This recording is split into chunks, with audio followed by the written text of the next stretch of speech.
안녕하세요. 김철중입니다. 서초동에서만 법무사로 13년 하다가 뜻한 바가 되어 있어가지고 법무사 사무장으로 잠시 일하고 있는 김철중입니다. 오늘은 채무 불이행자 명부등재 받았을 때 그 사유서, 답변서, 신문서 쓰는 방법에 대해서 가르쳐 드리겠습니다. 우리가 이제 채무자로서 사는 것도 힘들죠. 사실 뭐 일부러 돈 안 갚는 게 아니고 정말 어려워가지고 돈을 못 갚는데, 채권자는 가만히 놔두질 않죠. 이제 판결 떨어지면 그것이 송달되고 확정되면 바로 할 수 있는 게 재산 명시, 채권 압류, 채권 압류에 또 은행 통장 압류, 그리고 보험, 정권, 보증금, 배당금, 뭐 수천 가지가 넘어요. 다 할 수 있어요. 채권에 관련된 거는. 그리고 유체동산 강제 집행이라고 가구에 딱지 붙이는 거, 많은 강제 집행들이 있는데, 그 중에서 이런 거 다 해보고 6개월 지날 때까지 안 갚으면 할 수 있는 게 바로 채무불이행자 명부등재예요. 신용불량 만드는 건데, 하면 뭐 은행도 거래 못하지. 은행에 돈이 없어도 만약에 지금 당장 압류가 안 돼도 나중에 통장 만들면 압류되게 할 수 있는 방법도 있어요. 목록을 잘 쓰면. 그리고 대출이 있으면 그 대출을 은행에서 갚으라고 난리를 피우기 때문에 힘들어져요. 그리고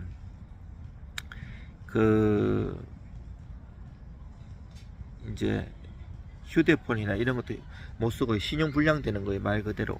자, 이러한 경우에, 그리고 채권자들은 신용불량 상태고 다른 사람이 신용불량을 해서 신용불량자라도 하는 경우가 많아요. 실질적으로 대기업 이렇게 법무팀이나 채권 출신팀은 법무사한테 의뢰를 해요. 왜냐하면 이 사람이 나중에 결혼을 하든지 뭐 아니면 회사를 설립하든지 뭐가 취직을 하든지 신용이 회복되려고 하면 자기한테 신용불량을 묶었던 사람한테 찾아가서 풀어달라고 해. 돈을 갚으면서 합의를 해가지고.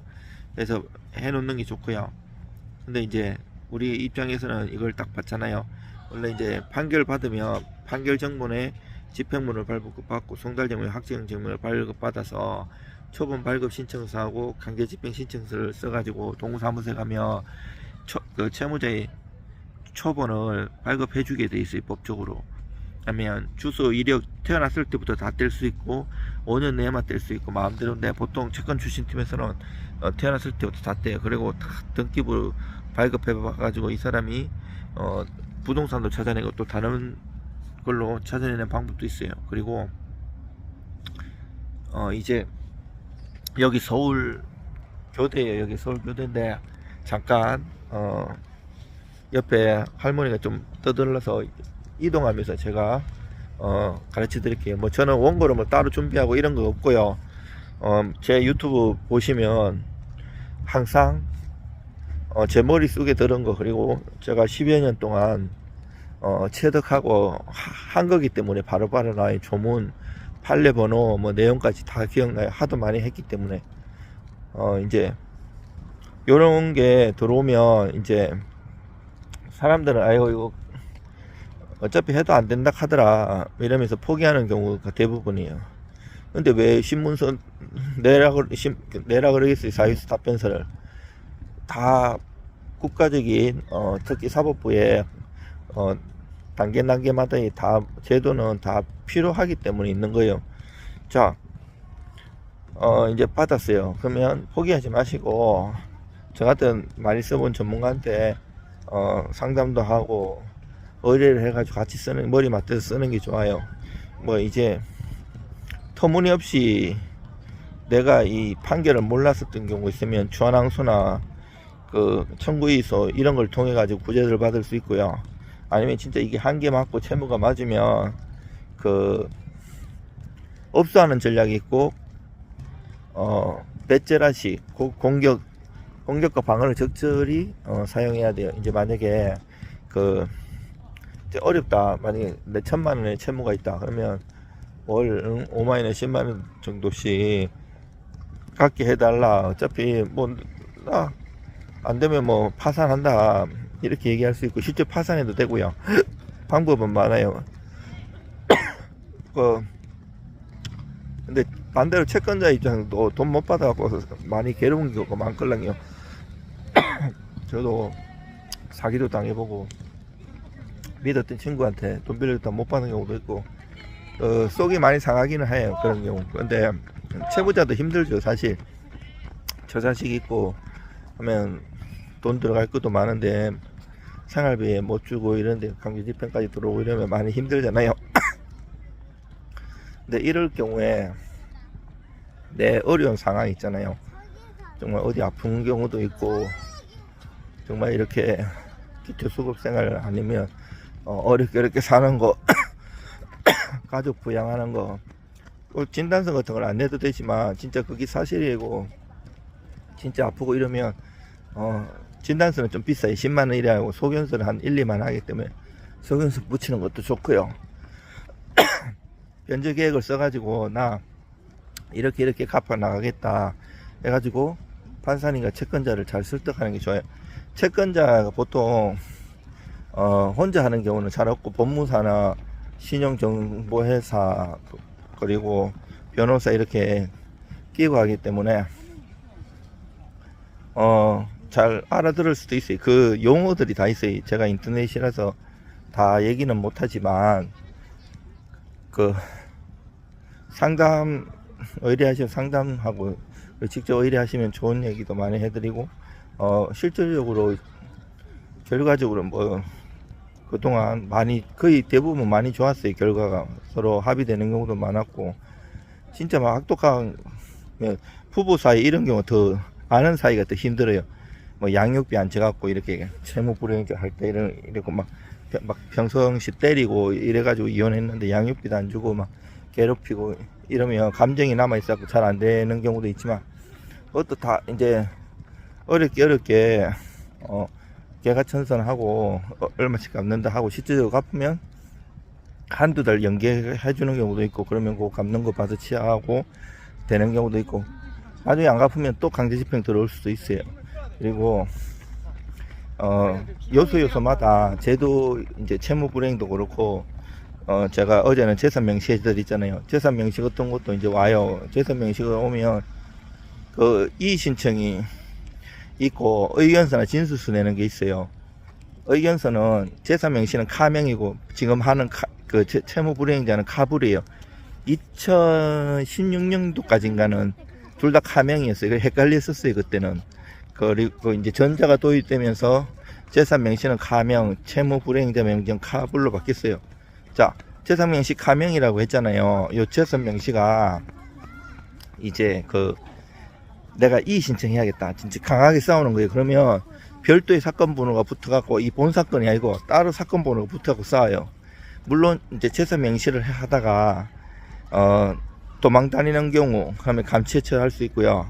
거짓말로 명시 목록 선서하고 거짓말 내면 3년 이하의 징역이나 500만 원 이하의 벌금에 처할 수 있는데 요런 것들이 아니고 아예 주소가 없어가지고 송달 불능되면 기각 나는 경우도 있어요. 이게 재판에서 지는 기각하고 달라요. 이 기각 결정문도 중요해요. 이거 가지고 재산 명시 재산 조사를 할 수 있어요. 재산 조사 방법이 세 가지예요. 아까 도달하지 않았을 때 기각되는 기각 결정문, 명시 기각 결정문 또는 명시 목록 선서를 했어요. 여기 했는데 재산이 없다는 거 그거 또는 이제 세 번째가 도망 다니면 잡아가지고 감치 처한다 그랬잖아요. 이 감치 결정문 요 세 가지 아니면 감치했을 때는 정명이걸랑 이 사건 번호 또 달라요. 요런 식으로 이의 신청할 때는 완전히 다른 사건이 갖고 싸우는데 그만큼 몇 달 동안 기간이 연기될 수 있는 효과가 있고요. 아니면 내가 이 의견서, 진술서 진짜 재산에 대해서 내가 지금 실질적으로 집에 있는 경우 있는데 다 빈껍 떼기고 막 이런 사람들 많이 매체 해놨지만 이 세금도 못 내고 추징당하면서 어려운 상황이 있는데 이러면 명시목록 판매 꾸는 거에 부동산은 이거 돈 많은데 안 가져가네 이렇게 생각할 수 있는데 그거를 미리 진술서나 의견서로서 소명하면서 이것이 이런 사유라 이렇게 잘 소명하는 게 되게 중요해요. 그런 것처럼 이 재산 명시나 채무 불이행자 이런 거 포기하지 마시고 최선을 다하는 게 좋아요. 그리고 그 이제 경매당해가지고 인도명령이 그 피눈물 나는데, 원래 인도명령이 있고 명도소송이 있잖아요. 보통 이제 합의가 잘 되는 것 같으면 인도명령 안 해요. 보통 이제 낙찰받으면 일주일 동안 매각 불허가 신청할 수 있는 기회를 주고, 또 일주일 지나면 그것이 확정이 돼요. 그 다음에 이제 2주 지났잖아요.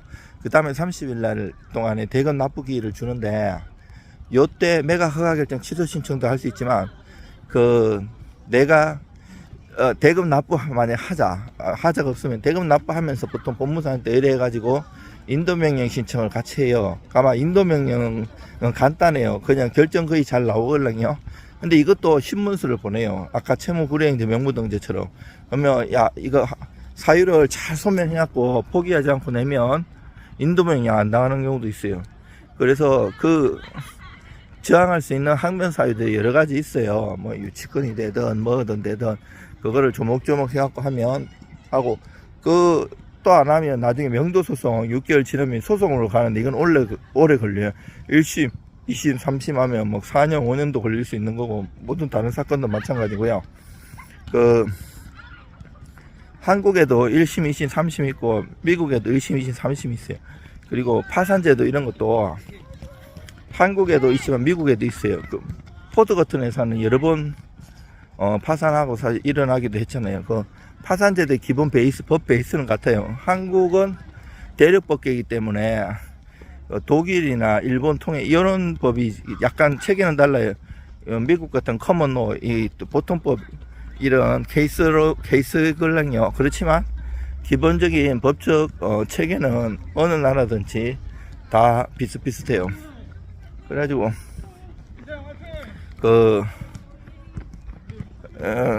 포기하지 마시고 의뢰 주시면 도와드리겠습니다. 이상 서초동 법무사 사무장하고 있는 김철중입니다.